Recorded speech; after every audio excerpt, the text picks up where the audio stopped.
Hello everybody, you're all very welcome here today, and I think we have had such quality speakers and you've got an interesting hour of a panel to come. If we cut it a bit short you might get some lunch earlier, but I do want to say very much thanks to Rachel, Martin and Adrian for taking the time here today to join us, and I think it has been a fantastic afternoon.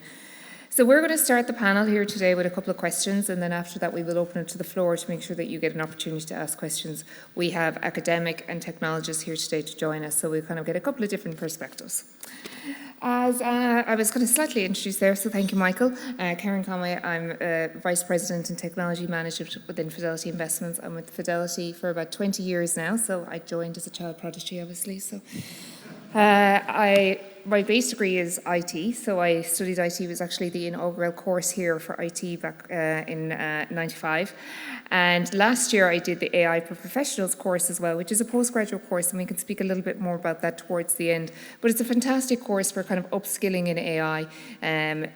It's not actually a coding course as such, so we do hear a little bit about the Masters in AI, but it is about all the learning about the basics, and it's very highly kind of accented towards AI ethics as well and the law, so it's very interesting and it kind of suits our topics here today. So with that, I'm going to invite the rest of the panellists on stage. So I will wait to see what order they're all going to come and sit in. So great. And I'm going to let each of them introduce themselves, but very welcome to Dr. Heike Felsman. So if you want to hop down there. Rakesh Krishnan from DXC, Fiona Veazey, a fellow colleague from Fidelity Investments, Carl Flannery from Storm Technology, and Helene Dingleville from Carlin Global Solutions. So you're all very welcome. Thank you for coming to join us today. So if you want to do a quick one, Fiona, I'll start off with you. If you want to do a quick introduction for yourself, and I'll come and join you on the seats. Sure. I'm also from Fidelity. I'm a chapter lead in the AI and analytics space. I've been with the company for 15 years. I have an interest in AI ethics, and I'm on a committee within the company. And I'm also part of the ITAG group. So that's me. Thank you. Good morning, everybody. I'm Rajesh Krishnan. I'm part of DXC Technology. For some of you who are still not aware of DXC, we used to be part of HP, and CSC merged together to form DXC 4 years back. So although we sound like a startup, we are a company with massive legacy and over this thing. I've been with the company since my HP days, and this is my 17th year. I'm part of the analytics and data practice within the company, and work across UK and Ireland from a pre-sale solutioning kind of a role. And I'm based in London. This is my first time in Ireland, and I'm very delighted to be here, and thank you all, and really looking forward to the session. Yeah. My name is Heike Felsman. I'm an associate professor here in ethics, and part of what I do is teaching and researching in AI ethics. I guess that's why I'm here. Hello everybody, I am Helene Dingleville. I'm leading digital at Carlin Global Solution. I'm leading data science, AI, data engineering, etc.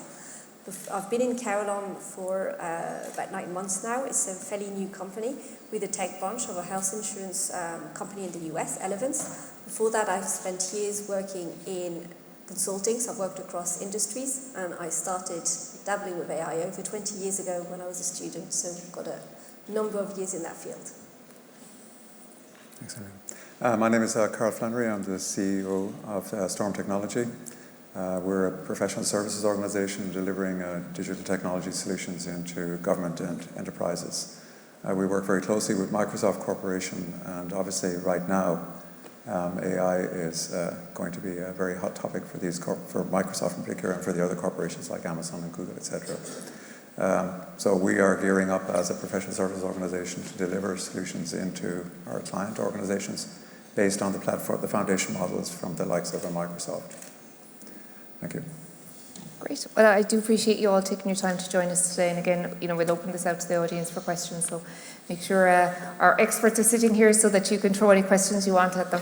So I think it's very interesting. Like if we look at today, and Adrian was even talking about that the EU law for the AI is one of the most debated laws in EU history, which is very interesting. But what do you think about government reactions to generative AI and how they can better regulate this area? And Rakesh, actually, I'm going to put you on the spot a little bit, because I think, coming from the UK today, and welcome to Ireland, we're very delighted to have you here today. But I think it'd be interesting to get the UK perspective as well as the Ireland perspective. Sure. I think UK, and I don't know whether it's just because UK wants to differentiate itself from EU, has kind of taken a different approach to regulation on AI. As such, there is no AI Act per se in UK. There's no debate around it, but rather what UK has done is kind of a pro-innovation approach, and a light touch approach is what they call it. So recently, just a couple of months back, they've published a white paper in terms of ethics in AI, and they've invited feedback from the industry and individuals and anybody who wants to comment on it to kind of give their feedback in terms of what makes sense and what kind of changes would they want to see in that. And that is open till, I think, mid of June is when they're soliciting responses from people. Based on that, they want to come out with more of a framework. They're clearly saying it won't be a new law, there won't be a new agency, but existing agencies which are responsible for health and safety, for consumer protection, others would also be required to kind of, the existing agency network would be used to kind of frame this, which is slightly different. And this was something which the speakers in the morning referenced as well. Yesterday's Congress session with OpenAI's CEO and IBM was very interesting because the ChatGPT and the OpenAI CEO clearly said that we need a regulatory agency, which is very different from what the social media world has been. The Facebooks of the world have been very wary of government legislation. But whereas, it's interesting to see that companies themselves are inviting government regulation and even licensing, which kind of throws it back to an earlier question which was posed in terms of would it stifle innovation? But that seems to be something which people are debating about. And what is also relevant to understand is what we are debating today may not even be relevant in a few months' time because it's changing so much. And so I think the way to see regulation is it can't be government versus the companies which are doing this. It has to be government along with the companies. It has to be something which coexist. And that would probably be the way forward. Great. Yeah, and I did see actually, I'm kind of reading recently that the UK is investing a lot around this area. So yeah, there's a lot of investment going around, but they clearly are positioning itself as not as a law. It's not something to curtail, but more promote innovation. But I don't know how long that would remain that way, or would there really be a law which comes into play? Yeah, and it's interesting, Carl, I think you've mentioned you do a lot of work with the government. What would your take be on this? Yeah, well, I mean, obviously, well, first of all, the EU themselves are setting the framing context from which Ireland is reacting, if you want to call it that, to what's going on with AI. So we've had, since 2018, we've had the coordination plan from the EU, which we're involved with. And then you had the high-level expert group on AI as well, coming out with their trustworthy ethical framework for AI. We've got, as we said, all these regulations coming through, the AI Act itself, with the DSM, the DSA, we've got the GDPR, we've all in the context of it. And then as well, you've got the AI Liability Act. All that stuff is coming down at us. And in parallel with all that, and Adrian mentioned this as well, we've got the standards coming through. So that's happening at an EU level, and Ireland is reacting. And then we're sitting in the middle. It's a funny thing, I always look at Ireland as we're kind of halfway out across the Atlantic. So we're very influenced by the US corporations that work with us. So we're trying to marry what's going on there with the technology and bring that into, use that innovation in Europe. But Ireland itself then, I mean, Ireland, and I don't represent the government, but Ireland has brought in its own national AI strategy that was published in 2021. And, that's looking at how do we upskill the workforce around AI and make them more aware around AI. How do we increase AI research and innovation? Drive adoption across industry, but also within the government. And the government itself should be a lighthouse for AI adoption. And, the other piece that's very important to this and the government, what we're looking at is how do we build trust for AI in the Irish community, that it's not seen as something that's going to undermine democracy or undermine our rights. But this is a huge body of work that we have to do. But I think, I think the government are going to have to lead the way. But part of the problem when you talk about generative AI, like all this stuff was written before generative AI really came in. So now we have to probably reframe our thinking about the capability. I mean, it has brought huge opportunity as well as what we can do. There are opportunities within government even just about how we can use generative AI that weren't even possible, AI in general. It wasn't even possible 2 years ago. There are, we can look at how the workforce within the government, the amount of work they do, they do an awful lot of, let's call it content creation. that can be augmented. We can, as you said, some people use the word co-pilot, but we can also augment their capability, do first drafts of documents. So we can help make those types of organizations much more efficient. And I do see that within the public service, there is an appetite to explore these opportunities now, and this is where we need, as industry, to work with government now and guide that forward. As well, Adrian mentioned the NSAI Ireland. The NSAI in Ireland is very active around the standards. We're going to see that coming in as well. And that's going to help guide, hopefully, and provide frameworks as to how we're going to introduce AI into government and into industry. Fantastic. And you did mention, we do a lot of work with other countries, but obviously we're a big multinational Fidelity, and we do work with the US, and I'm on a global ethics committee, and they're always amazed at actually how far advanced the EU is compared to the US in terms of that. So I certainly think it is a good guiding line. Yeah. Fiona, I'm going to go to you with my next question. How do companies or enterprises ensure reliability and transparency and still derive the benefits for generative AI? And I know that's an area that you're interested in. Yeah, great question. So I think the number one thing that companies and organizations need to put in place is a diverse panel of so they need to put in place an ethics and data and ethics, AI ethics governance panel, and that panel should be as diverse as possible. We're all human, we all have biases, whether we know it or not. Some are subconscious, some are not. So I think having that diverse panel really helps us cover our blind sides to make sure that we are developing AI for good. The other thing is education, so that in concert, so creating that panel in concert with educating our stakeholders, our users, and the teams that develop and deploy these models. That's really important so that they can make informed decisions about the use of AI and the development of it. And then I suppose you have to think about from the ground up, right? We have to look at the data, make sure that the data is free of bias, because garbage in, garbage out, we know that. So, but there's a delicate balance there. You have to be careful not to introduce bias by inadvertently trying to balance the data sets. And then there's transparency. It's really important that we're transparent when, how, and why we're using AI, and that the end user knows that they're using AI.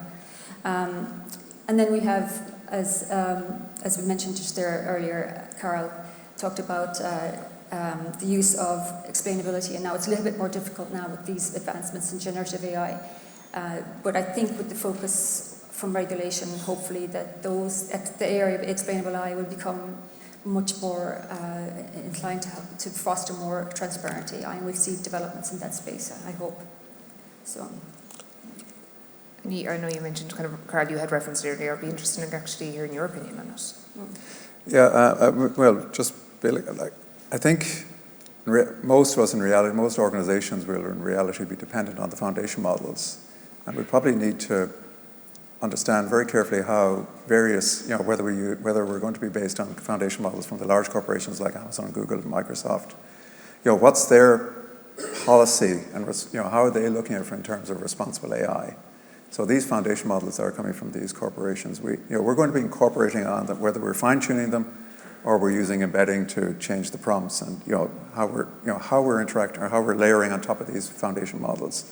I think it's critical that we understand the philosophy and the ethos and the ethical responsibility that exists within these corporations and how they view they are stakeholders in society and how they view that as well.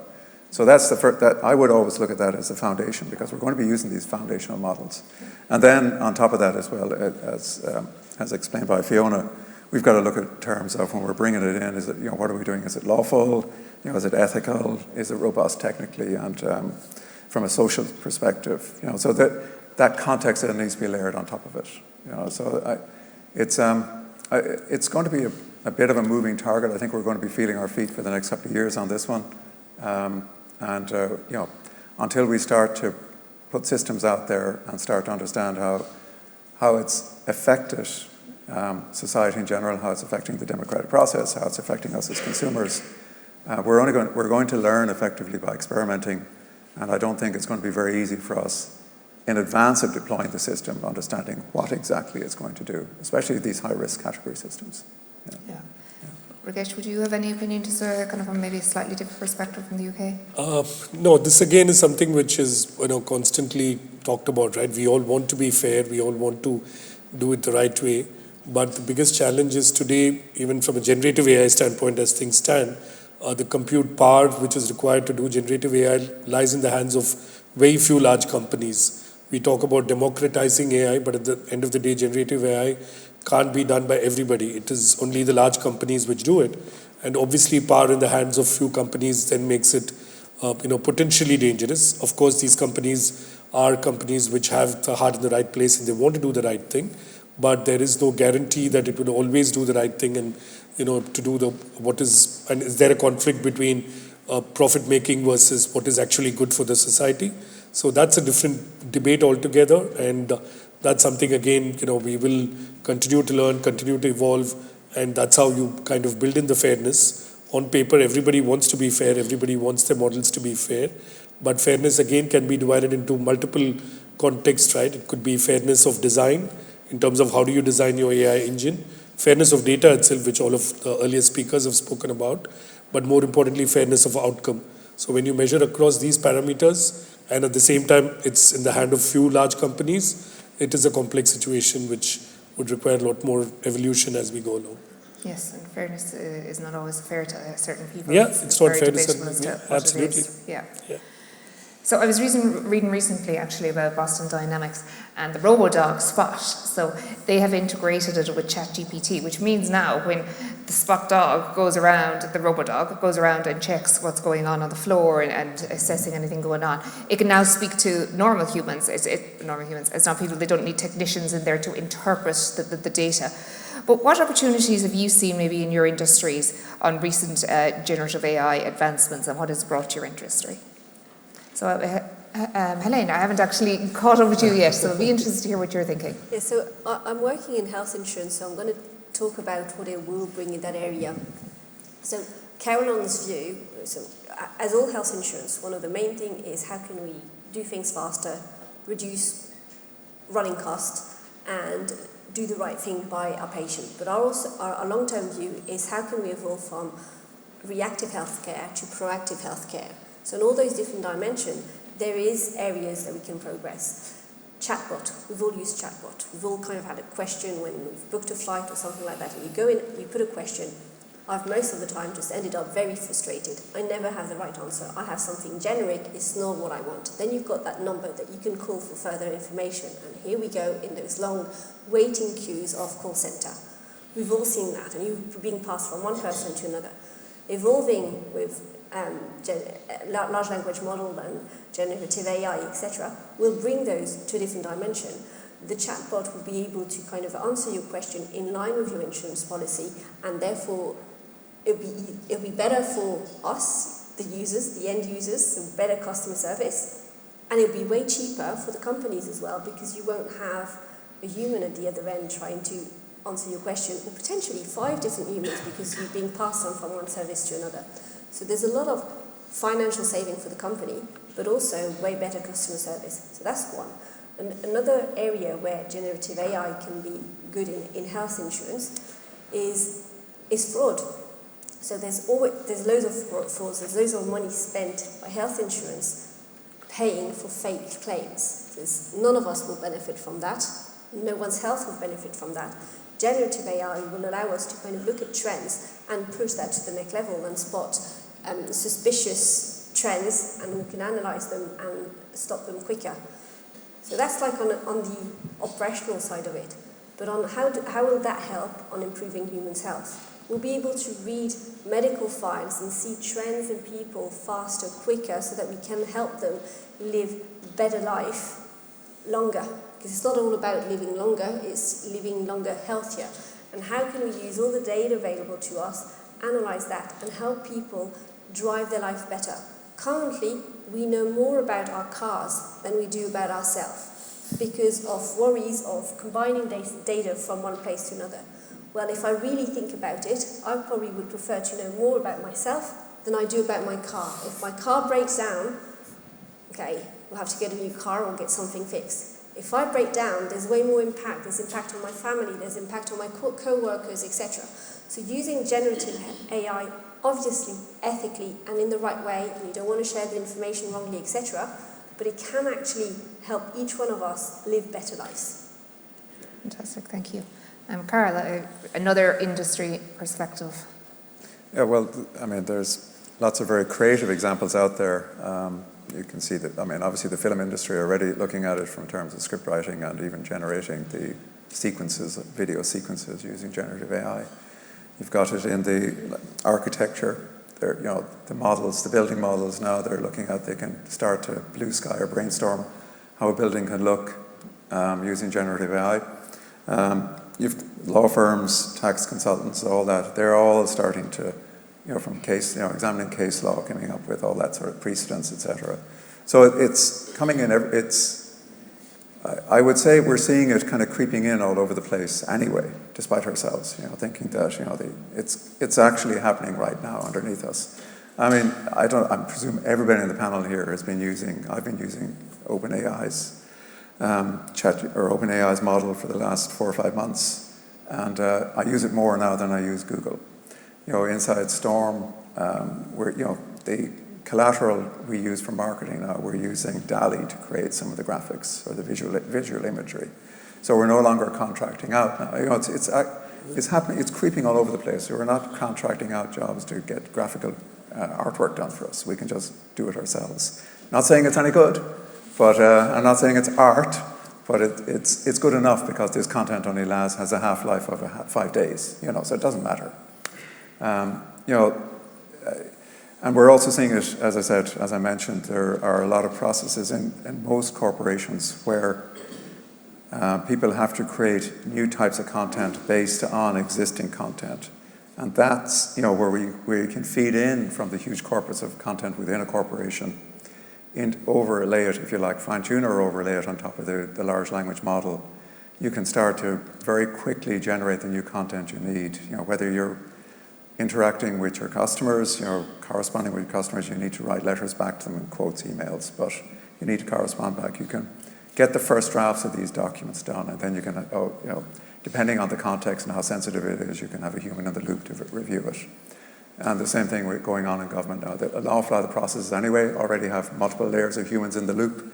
So the first drafts of these documents, whether it's correspondence, whether it's reply to the Parliament or whatever, they can all be generated as a first draft based on all the regulations and laws, based on all the existing correspondence, based on all the documentation going on within government. That can all be pulled together to create the first draft of answers. So it's very, as Sam Altman said last night, you know, it's very hard to imagine right now what the limitations are. You know, it's almost impossible to figure out what this is going to do in terms of how it's going to, you know, the use cases that we're going to put it into and what that's going to do for how we as individuals are engaged in the workforce.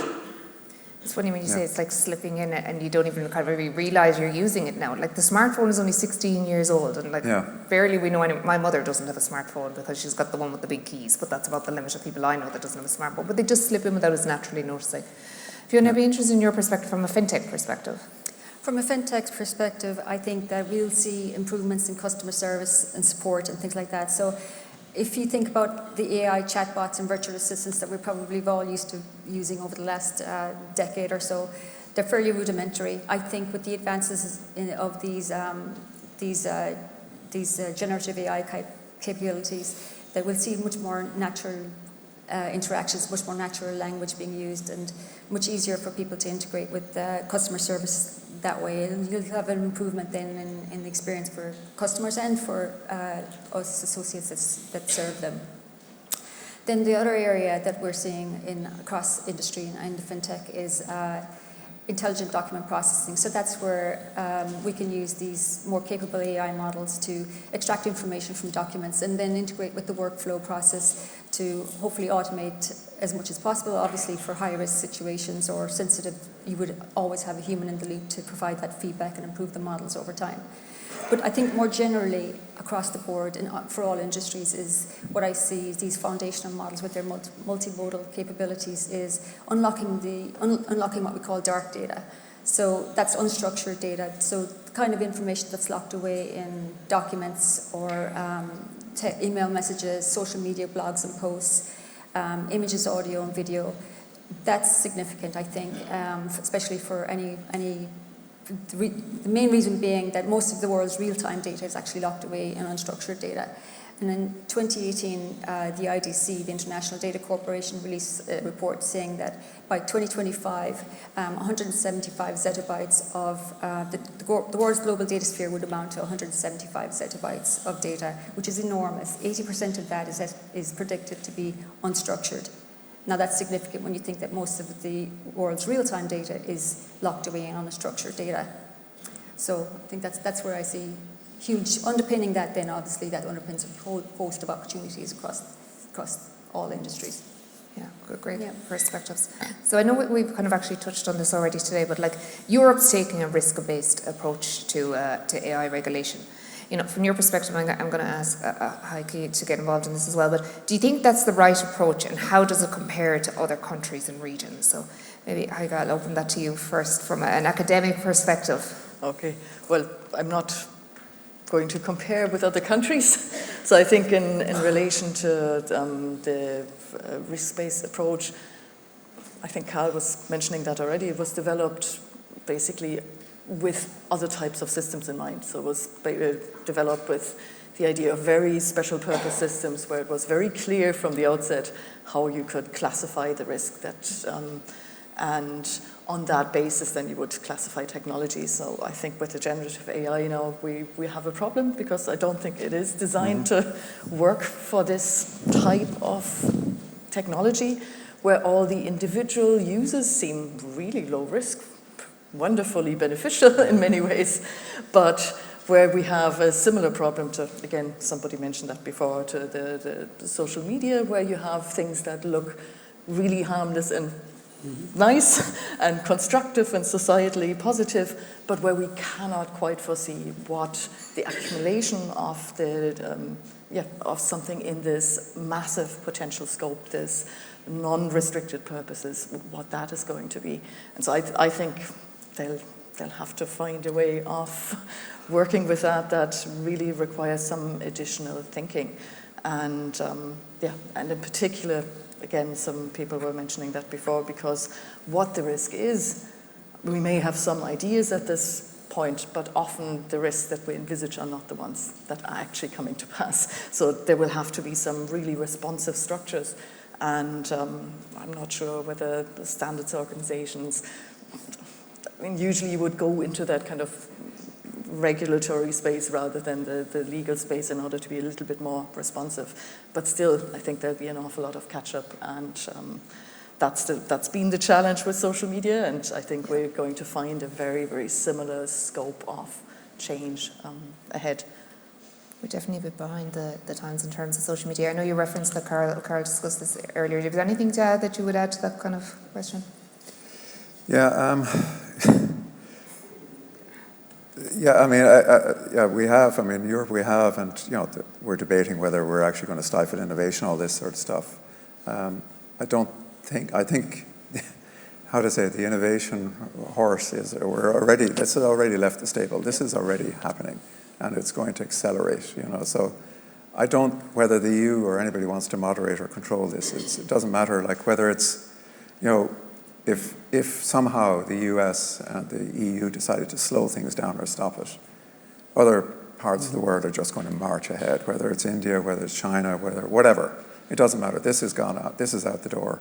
So, I think the risk-based approach is one model, and it's probably a reasonable approach to take because you have to look at it from in terms of its impact. But I think, as Heike is saying, we don't really know what the impact is. We don't fully understand it. It's like we can all remember. I'm old enough to be able to say I can remember different technologies coming in, and yeah, they all look great and they are fantastic, but we really hadn't a clue as to what they would do to society. And this is the same thing. We're at one of these pivot points. Something fantastic is coming out now, or we've stumbled on a technology now that's really going to have a profound impact on society and the way we work, but we don't know how it's going to pan out and what it means and how society is going to be restructured around it. How our children are going to live is the question now, with this technology in their midst, and what it means for them in their working lives and their personal lives. So the risk model is one way to do this. standards are another piece of the puzzle. I think the ethos and the philosophy of the country, of the community we live in, if you want to call it that, probably needs to be very clear. We need to understand as Europeans what we want from this technology and how we want to be as a society. And I think then frame everything around that, and whether it's standards, whether it's regulations, whether it's guidance, and what we mean by trustworthy AI. Like, do we need to develop that even further? Because we've got 7 principles around it and all that sort of stuff. But is that enough now? And I don't know. I mean, Heike, who's a professor, could probably help us more with that, because that's above my pay grade. The other side, I mean, there's another debate about this as well. Like, we're coming along from a point of view where we're saying we want AI to be unbiased, unprejudiced. We want it to give us the right answers all the time. But we consult our tax lawyer, our lawyers, we consult our experts, whatever it is in any particular field. We know they're probably 90% correct or 80% correct in the advice they give us. These AI systems are going to be like that as well. And we have to accept that. And we have to, when we're interacting with them, we have to make sure that the population understand that this is not going to be perfect answers every time. It's not deterministic. These are not deterministic systems. These are stochastic or non-deterministic. So there's a whole body of work to be done around how we deal with something that will interact with us like another human being. It won't be sentient, but it will feel like it's sentient. So we need to put all this stuff in place as a society so that we can work with it in a responsible way, and it can interact with us in a responsible way according to the ethos and values of our society and as we want to construct our society here in Europe. Yeah, and I think, when we look at some of the stuff that we're building ourselves within Fidelity, like, we try to make them more like virtual assistants. So at the end of the day, we have the human in the loop. We have the human that ultimately makes the decision. But we're providing that data.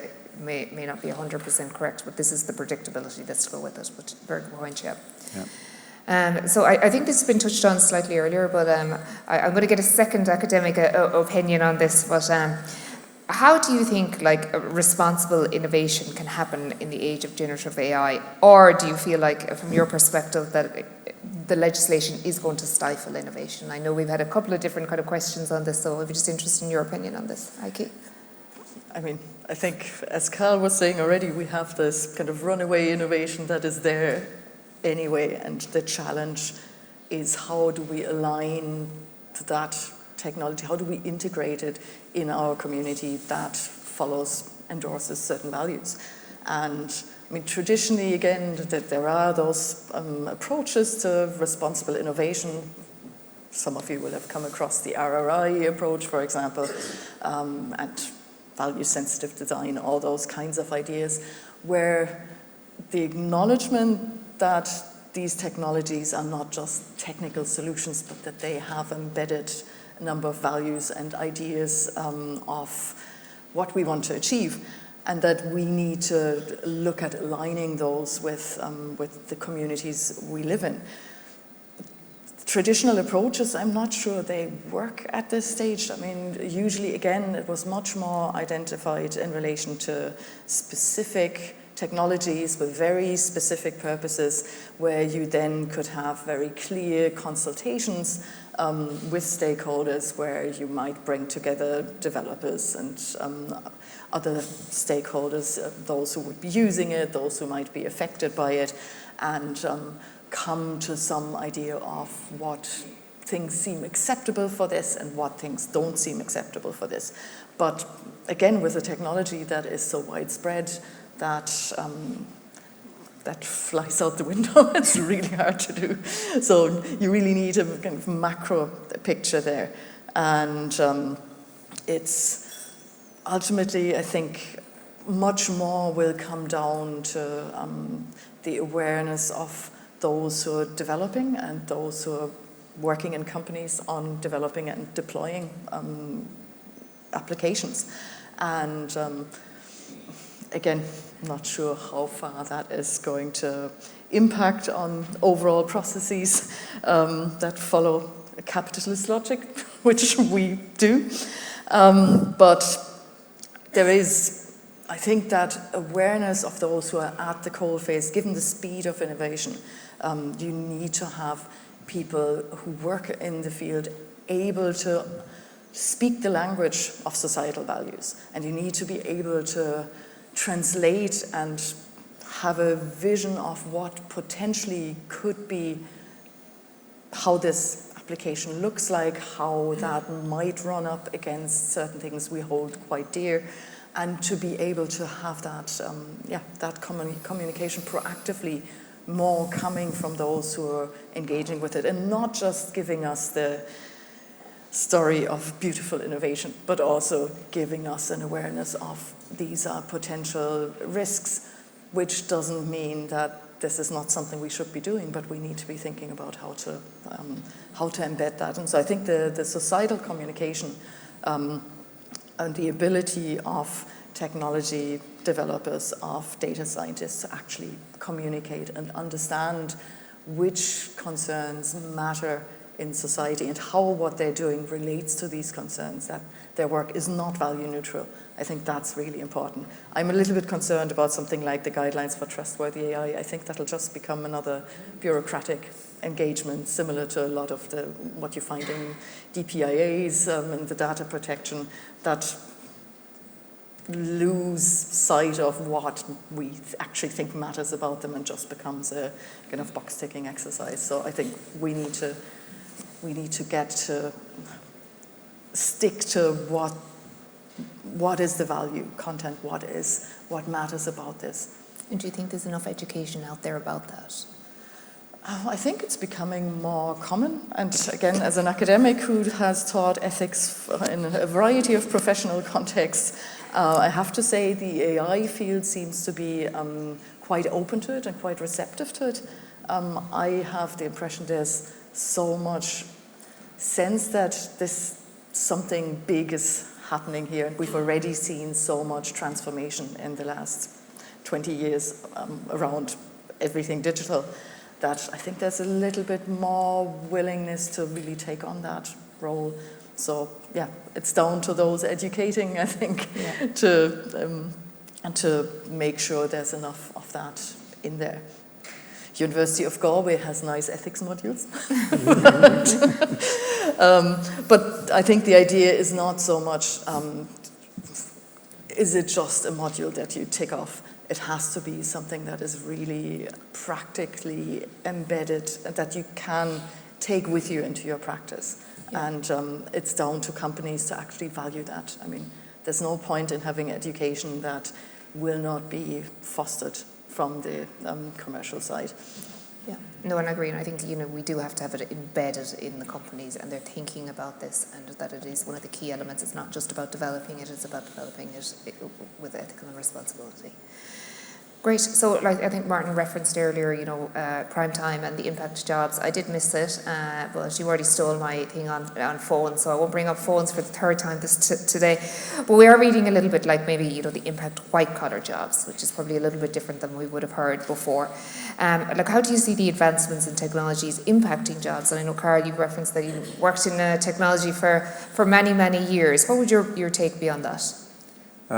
Well, first of all, I mean, if Sam Altman didn't know when he was at the Senate committee hearings, and he was kind of quite openly saying he doesn't know where this is going in terms of the impact on our jobs. But I'd reframe it slightly. I think all of us, who are employed, are at risk. We have to understand that we need to be employable going into this new world.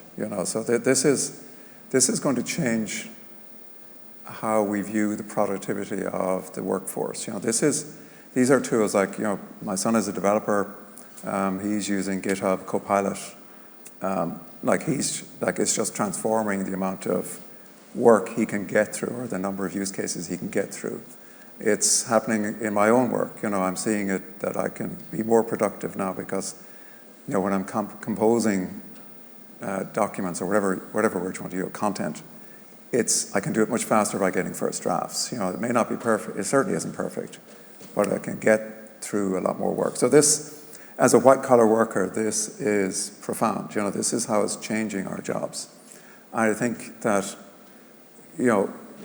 those who are going to embrace this and understand the impact of it and understand how to use it are the threat. So those people are going to make themselves employable, and those in society who cannot or won't and are just employed and won't adapt to this, and the organizations that they work for don't adapt to this, they are the ones that are at risk. These are the people that are going to be impacted negatively by this type of technology, unfortunately.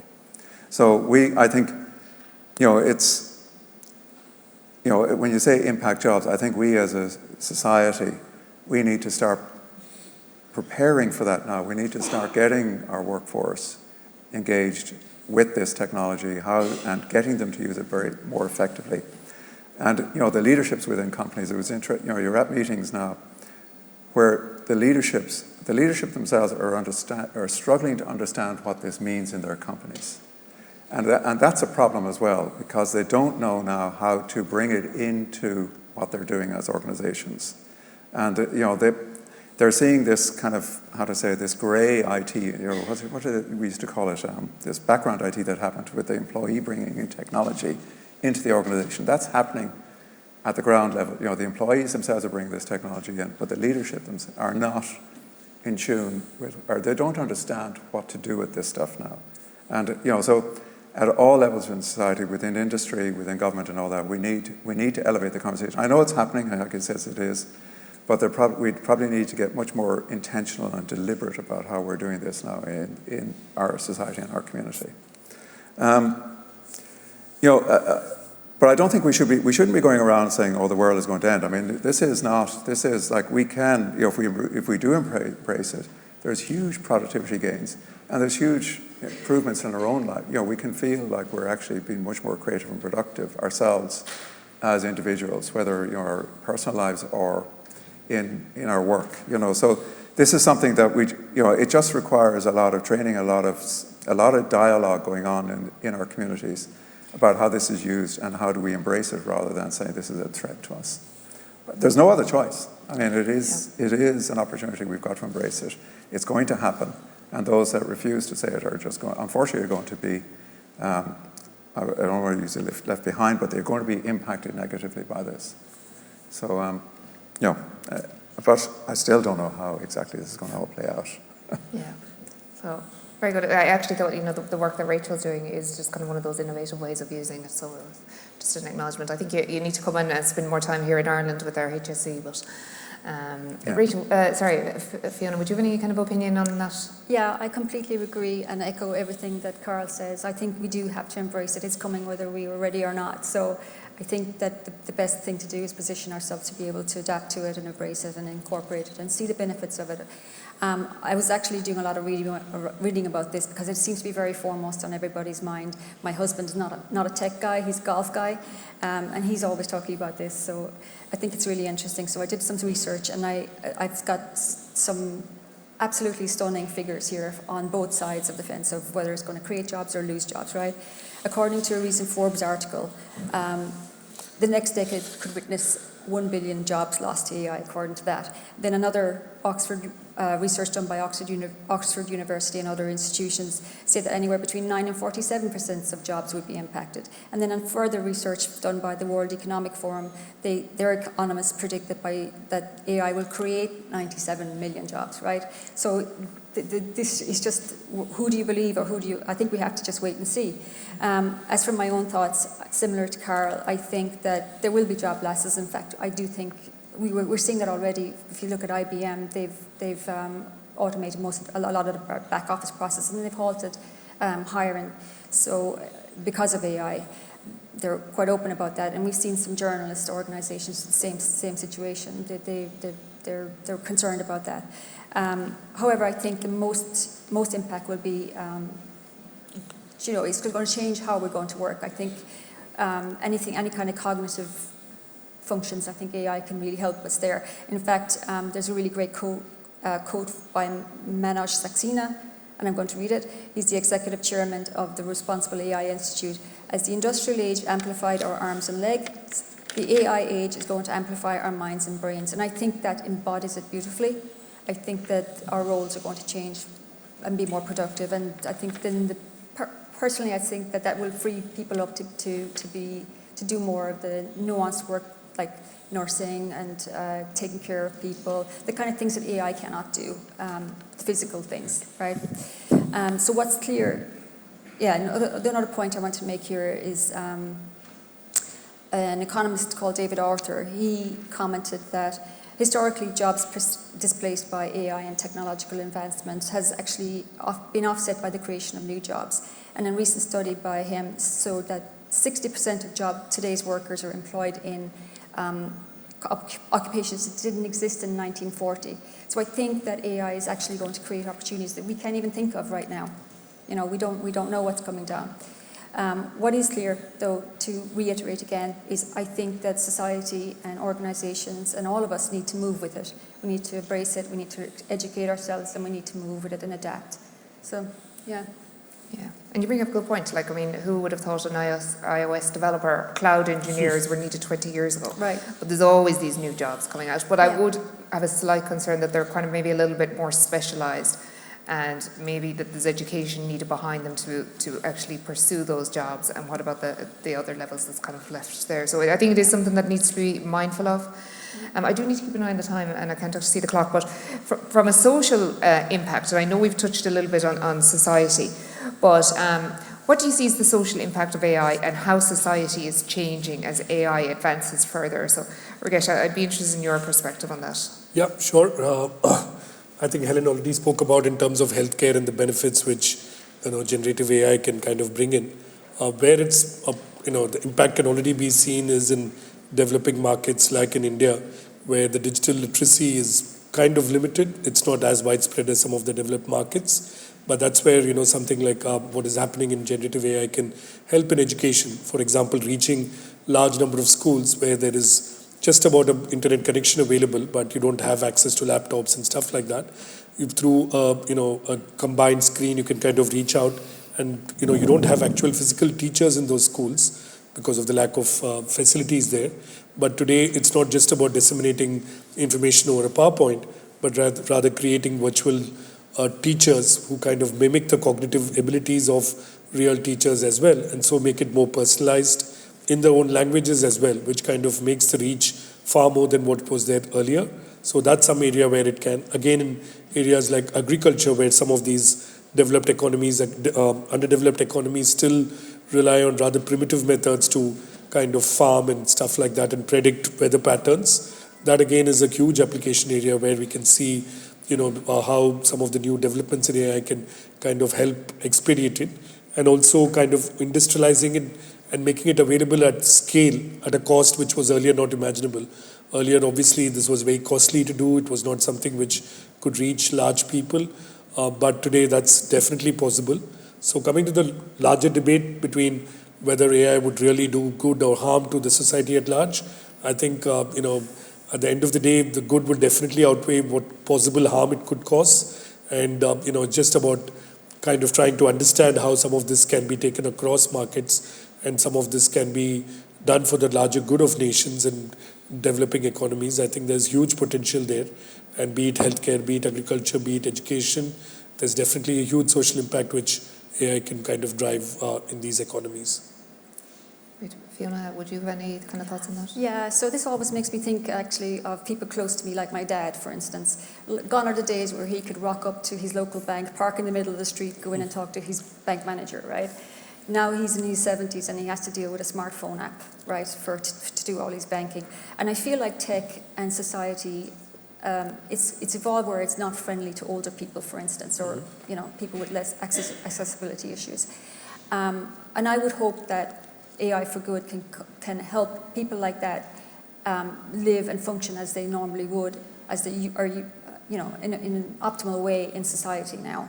On the flip side, I worry that these really capable AI can be used for bad, and then it's much easier to generate scams and things like that would affect him. So that's where I really think about that, and I would hope that we are at an inflection point. There's no doubt about it, and I think we need to come together, organisations, regulators, policymakers, and us.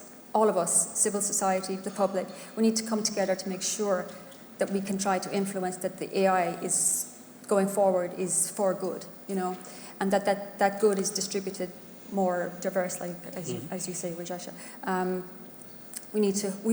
I think it's good. I think we need to look at the digital divide and see if we can help there. What can we do to close that gap? And also, these advancements in technologies, can we decouple that as much as possible from carbon emissions and that kind of climatic impact?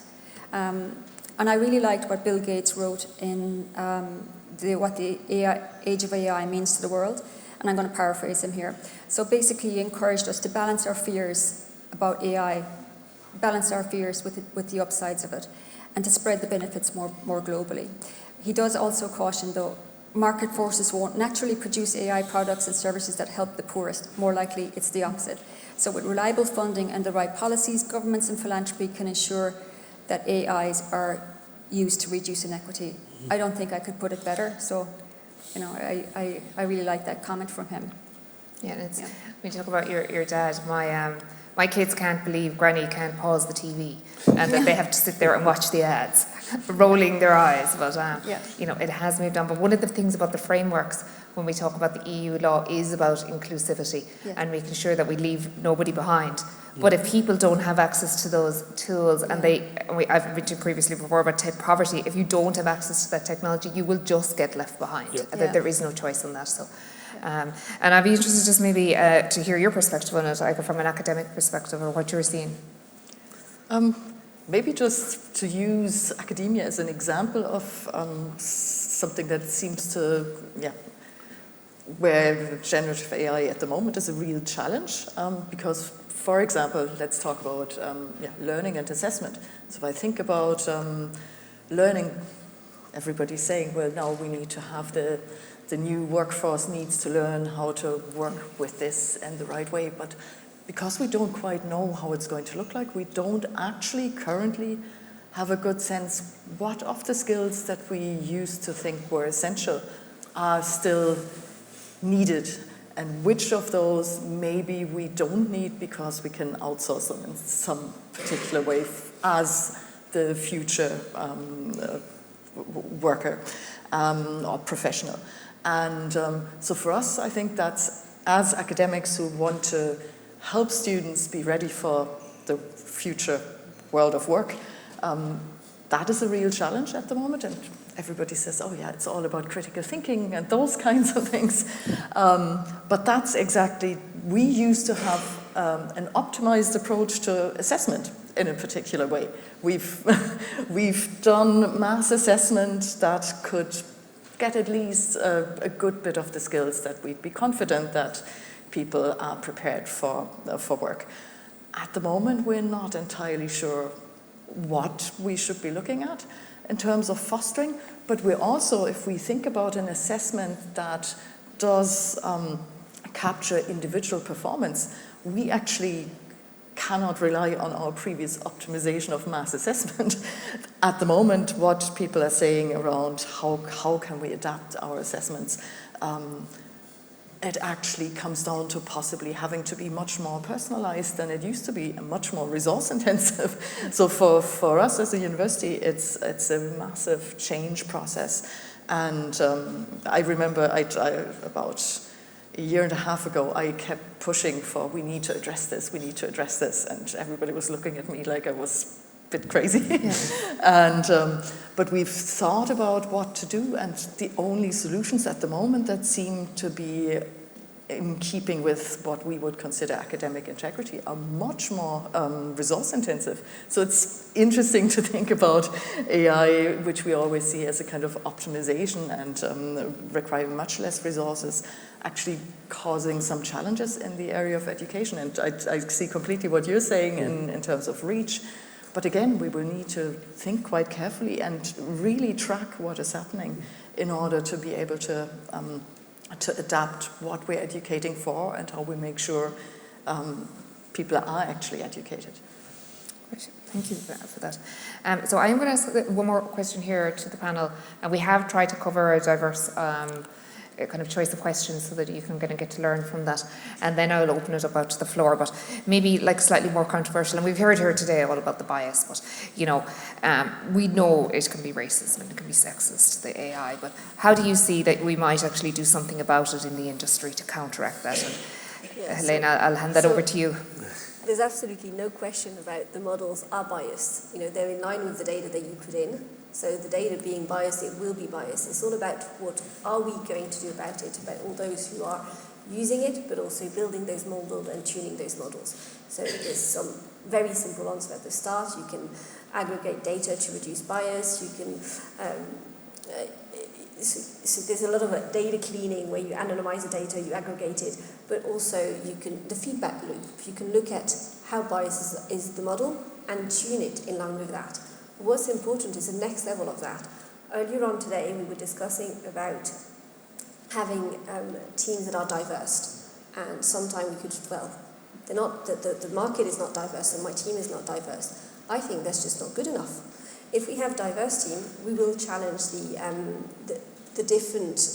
output of the model will be challenged differently. So ensuring that we get diverse team is becoming even more critical. We're talking about job changing. Therefore, people are being retrained. You can actually create diversity by bringing difference in the workforce. Women coming back to work, a trained nurse who wants to change career and wants to evolve into data, they can come and look at those models, etc.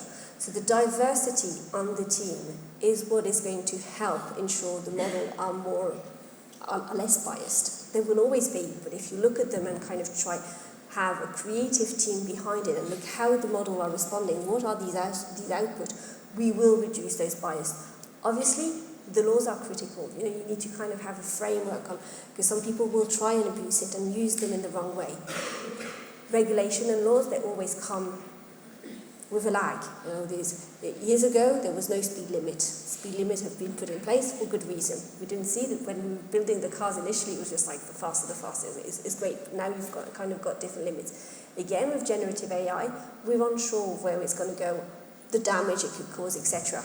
We will react as this happens. But we shouldn't stop because of that. There's loads of benefits coming from it. There's loads of progress for society, and we can use that. But we shouldn't say, I can't have a diverse team because what's proposed is not diverse. We need to challenge that. We need to challenge it from the start. We need to challenge at the education level and make sure that we bring more diversity, and not just gender diversity. Diversity is way more than that. It's cultural diversity. It's on my teams, I've had people with a background in journalism who then transferred into data. I've had, mentioned just earlier, people nursing and doctors that have transferred into data. Those diverse team is what will allow building features in those models that will be less biased. Yeah, it's a good point that you're bringing about the career diversity. It's probably not one of the elements I'd probably looked at previously, but yeah. Prakesh, I'd just be interested in your opinion, and then we will open up to the floor just in terms of questions. Yeah, sure. I think there's no debate the fact that, AI models are sexist, are racist, and that's based on historic evidence as well. One of the best papers, which was actually published maybe 3 years back, was one of the scientists in Google at that point of time, Timnit Gebru. It's called Gender Shades. And when she published this paper, she was researching this paper, and Google had asked her to withdraw the paper because what she said is the facial recognition technology which is being used is clearly biased because the historical data, it works better with white people compared to people of color. And Google didn't allow her to publish it, and she kind of resigned on back of that and then published the paper as an independent researcher along with MIT. And today, she's instituted a forum where to kind of work specifically in terms of removing some of the existing bias and which is existing in AI models, and that's open to people. So it's a given fact that the moment your historical data is biased, your output is also going to be biased. But again, the way we look at diversity, and that was interesting to hear about career diversity, it doesn't just go on racial profiling or in terms of color-based diversity. Diversity can be across the board. And I think one of the best ways in which we can kind of do the first step towards it is to build transparency across any aspect of AI. For example, today when you're interacting with a generative chatbot, most people may not even be aware that it's a chatbot. I think it's first cognizant of the fact that you need to declare where it's an AI-generated chatbot was vis-a-vis a real person. Even that kind of transparency is not available today. And the more transparent these models are made, the more less racist and sexist they would become, and it's a constantly evolving process And so I think earlier speakers today also spoke about it, and that's something which all of us need to learn and kind of incorporate in the way we use AI. Great, thank you. So, right, the lights are a little bit blinding. So, James, I think it's probably on the floor here with a mic to go around. If anybody's interested in any questions, so we do have technology and academia up here, just in terms of answering any questions we might have.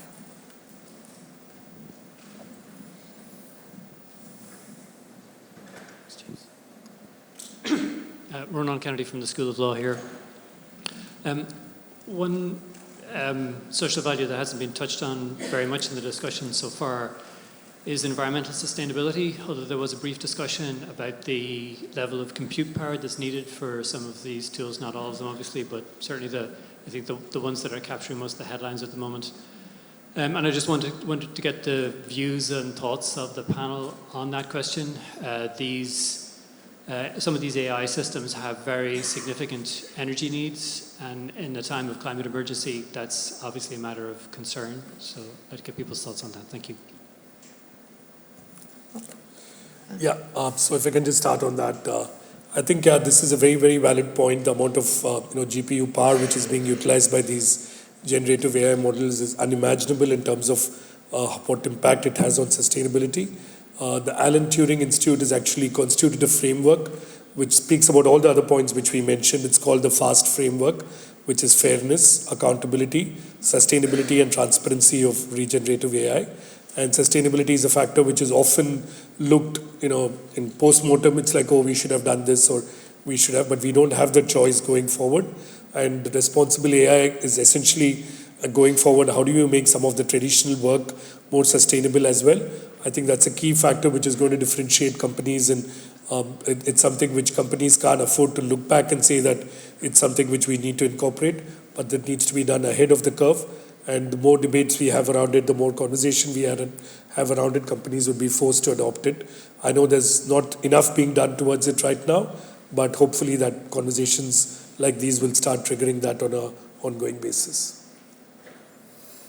Great. I think it's a really valid point, but I mean, you could argue as well our use of the internet, the amount of content we just shove up there and what it's being used for, or how we use, that's a huge amount of resources that we're using just to run these massive data centers. And they're deploying, I don't know how many data centers are going up a year across the planet. So it's a wider question than just the large language models that we're running on these systems. But the other side of it, the economics of this will force the major vendors to modify or change and optimize these systems. And we're also seeing, coming out of Stanford and other places like that, language models that can be deployed onto mobile phones. So, is there going to be, will there be changes anyway happening with the technology that will suddenly transform the amount of energy required to run these models? So, we're right now at the stage, the first cars are coming off. People are inventing cars. We're at that point right now. And they were hugely inefficient, very slow.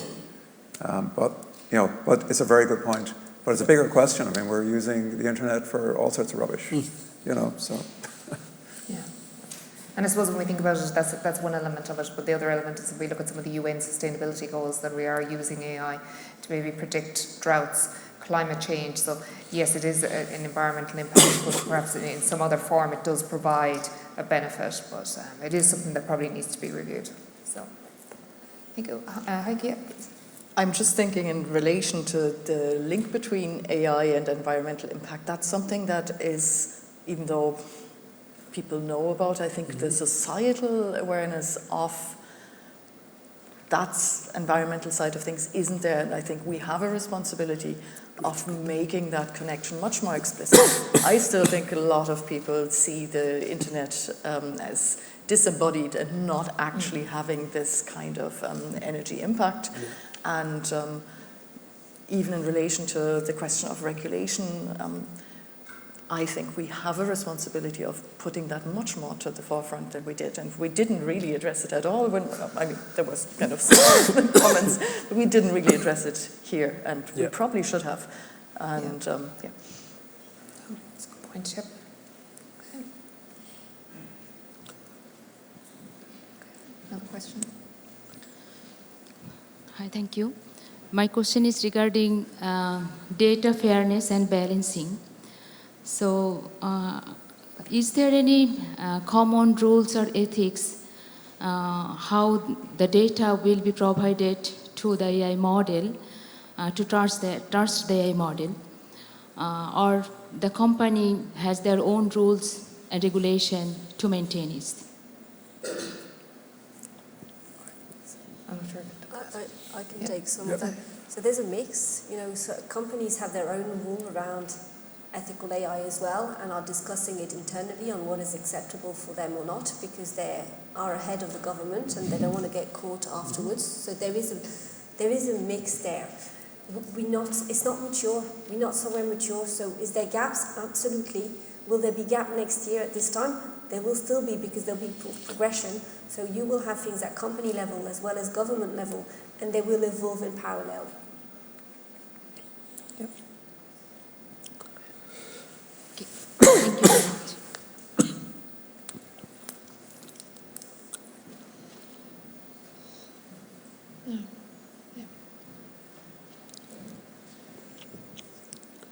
Hi, Shane McCarran from Ericsson. I've one quick question and maybe one broader question. For you, Helen, could you please expand a little bit on what you meant by the fraudulent claim detection? And then my follow-on question is a different topic altogether. It's about recruitment. Now, we aren't heavily recruiting at the moment, like a lot of firms, but it will, I'm sure, in due course, accelerate again. And I'm just a little bit concerned about, remote interviews where the candidate can be hearing the question and a very, very fast system can interpret that question and propose 3 or 4 different very good answers. How do I then, as a recruiter or a manager, determine that I've got a good candidate or someone who's just gaming the system? So on the fraud aspect, we've had claims of hospital that don't exist out of a car park. Okay, so there's standard trends when you analyse claim. There's standard trends. So you have an individual claiming fraudulent, but you need to spot those. You have someone putting claims for like 5, 10 claims for GPs in a very short amount of time. There could be the reality, but you can see patterns that are standard and not standard. And therefore, when you do fraud analytics, instead of checking your frauds manually, randomly, you can actually look at patterns and see the ones that are more risky to analyse them, and there's a massive gain here. Then on the question on interviews, well, with this remote working, we've all had some of those where you can see someone's eyes flicking to another screen. You can see the behaviours. And on this one, what I do personally, I just accelerate the rhythm of questions. I don't let them get to the end. So they don't have time to go and research anything. And it's more kind of on the dot. And on top of that, if they can only answer and they can't interact, you will feel, at the end of the interview, I don't feel I can trust the individual. Mm-hmm. And if I don't trust them, they've got no chance of being recruited. It's all about trust. It's all about, do I want to work with that person? Well, when I'm talking to them, they keep flicking somewhere else. Doesn't help. So you can manage it in different ways. It's funny, you're looking at the problem slightly different than we normally would. We'd be thinking about AI on the CVs and we're eliminating people we want, but that's a very different perspective, that they're using technology to get the job. Good job we have probation in process. Does anybody else want to add anything to that? Yeah, specifically on the topic of fraud, I think there's so much which can go wrong. And in fact, if you listen to yesterday's congressional hearing with Sam Altman, the CEO of OpenAI, he talks about how the coming elections can be influenced by, ChatGPT, for example. There could be misleading information on candidates, even misleading information on voting booths, and all of that is possible. One thing which he did talk about, which I don't know how they're going to do, is that they are going to regulate if the same kind of question is posed by the user multiple times, which seemingly seems like a fraudulent question. They would kind of flag that off, and that's something which he can do, which they claim that OpenAI will start doing. But again, one other thing which I think one of the speakers spoke about in the morning in terms of regenerative AI's ability to mimic voices. Recently, there was a case of the CEO of Zscaler, which is one of the technology companies where one of his employees got a call from him, from the CEO, saying that, I need you to do this XYZ thing. And the call immediately drops, and then he texts him saying that, sorry, the call dropped because of bad signal, but this is what I need you to do. Can you pass on this information? But it sounded kind of, dubious, and they went and checked, and the CEO had not even called the employee, but the CEO's voice was obviously mimicked using regenerative AI, and easily you could, tomorrow you pick up a phone call and you don't even know that that's not the right person calling you. So there is, so much of fraud which is possible, and, technology again needs to be, I don't know how we'll kind of stop it, some of the things which we may not be aware of today, but yeah, that is a huge issue which we will need to tackle as we go along. Yeah. Great. Any other questions from the floor? Oh, we've one down the back there. That should be our last question before lunch. Perfect, okay. Good job, somebody's timekeeping us. Hi, Emil Munoz from Genesis. I have a question in related with the data, right? So one of the values, for example, that we are taught like since kids, like don't steal anything, right? So like don't take things that are not yours. So most of these models are really data hungry. And there are some reports that say that, for example, they took books which were copyrighted, right? They didn't have access, but they got them somehow, or papers or any other copyrighted material from music and so on. So how do you see the evolution of this in terms of like the data that we are pushing? How can we protect ourselves? And even for the different use cases of companies, like companies are putting data into these models, right? Feeding them, fine-tuning them to get some of the use cases to customers. So how do you see that evolving in the future?